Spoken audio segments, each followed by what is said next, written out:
चक्कर आना, गोल घूमना या जिसे वर्टाइगो भी कहा जाता है, ये एक बहुत आम तकलीफ़ होती है और ये जिसको होती है उसके लिए वो बहुत डरावना एक्सपीरियंस होता है, क्योंकि उस समय सब कुछ गोल घूमने लगता है। ऐसे लगता है मानो जैसे गिर जाएंगे, इम्बैलेंस फील होता है और किसी किसी व्यक्ति में चक्कर के वक्त नॉशेटिंग फील होना या जी मचलना, उल्टी होना, ये तकलीफ भी हो सकती है।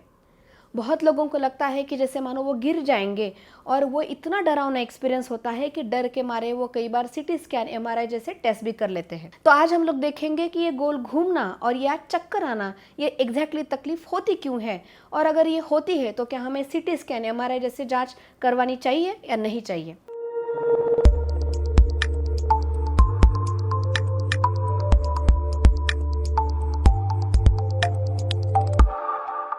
लेकिन आगे बढ़ने से पहले ये जो हमारा चैनल है जिसका नाम है हेल्थ सेवी, जिसमें हम लोग हर वीक एक इंटरेस्टिंग टॉपिक पे वीडियो लेके आते हैं, तो इन वीडियोस को ज़रूर देखिए, लाइक कीजिए, बाकी लोगों के साथ शेयर कीजिए और चैनल को सब्सक्राइब करना ना भूलिए। बीमारी को जानने से पहले हम लोग पहले ये समझने की कोशिश करते हैं कि हमारे बॉडी में बैलेंस मेंटेनिंग सिस्टम कैसे काम करता है।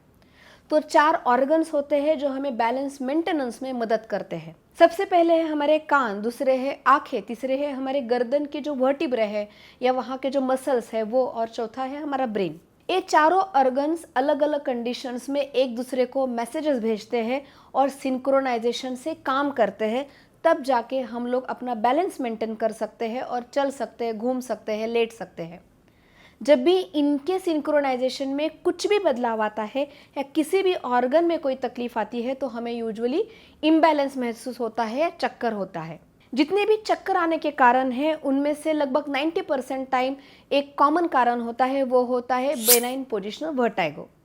बेनाइन नाम का ही मतलब होता है ऐसी चक्कर जिसे हमें डरना नहीं चाहिए या जो खतरनाक नहीं है। और ये जो बेनाइन पोजिशनल वर्टाइगो है वो होने का सबसे कॉमन रीज़न होता है हमारे कान का जो अंदर का पार्ट है उसमें डिस्टर्बेंस आना। हमारे कान को 3 पार्ट्स होते हैं, एक्सटर्नल ईयर, मिडल ईयर और इनर ईयर। और इनर ईयर्स में ट्यूब्स होती है और उन ट्यूब्स में एक लिक्विड फ्लो होता है और उस लिक्विड में कैल्शियम कार्बोनेट के पार्टिकल्स होते हैं। वो कैल्शियम कार्बोनेट के पार्टिकल्स वो ट्यूब्स में घूमते रहते हैं और वो लिक्विड और वो जो रेत जैसे पार्टिकल्स है उनके घूमने की वजह से हम लोग अलग अलग डायरेक्शन सेंस कर पाते हैं, पोजीशन सेंस कर पाते हैं और अपने पोजीशन को मेंटेन कर पाते हैं। जब भी किसी कारण से इन पार्टिकल्स की मूवमेंट में डिस्टर्बेंस आता है तो उस समय हमें जो तकलीफ होती है वो होती है वर्टाइगो या चक्कर आना या गोल घूमना। मैक्सिमम टाइम ये तकलीफ होने का कोई रीज़न नहीं होता, लेकिन कुछ सिनारियोज़ में कान में इन्फेक्शन हो जाना, कान बहुत ज़ोर से साफ करना, कान में वैक्स बन जाना, कान को मार लगना, हवा लगना या इनर जो ईयर है उसमें कुछ इन्फेक्शन हो जाना, ऐसे रीजंस के वजह से इसमें डिस्टर्बेंस आके चक्कर हो सकती है। साथ ही में मीनियर्स नाम की कान से जुड़ी एक बीमारी होती है, इसमें भी इस तरह का चक्कर आ सकता है।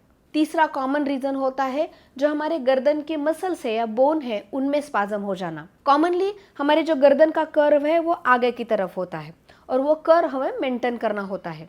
कई बार काम करने की वजह से या अनकंफर्टेबल पोजीशन में गर्दन को रखने की वजह से इन मसल्स में स्पाज्म हो जाता है और ये जो कर्व है वो लॉस होके जो हमारा स्पाइन है या जो नेक मसल्स वो एकदम सीधे हो जाते हैं और इसकी वजह से भी एक व्यक्ति में चक्कर आने जैसी तकलीफ महसूस हो सकती है। क्योंकि जब ये मसल स्पाज्म हो जाते हैं या कर्व स्ट्रेट हो जाता है तो अंदर जो नसें फ्लो हो रही है उन पे प्रेशर आ जाता है या उन पे स्ट्रेच हो जाता है। तो मैक्सिमम लोगों में जो चक्कर आती है वो इन कारणों की वजह से होती है और जैसे कि हम लोगों ने देखा कि इसे बेनाइन पोजिशनल वर्टाइगो कहा जाता है, यानी इससे डरना नहीं है, ये बहुत माइनर कंडीशन है, तो इसलिए ये दवाइयों से, कुछ एक्सरसाइज करने से ठीक हो जाती है।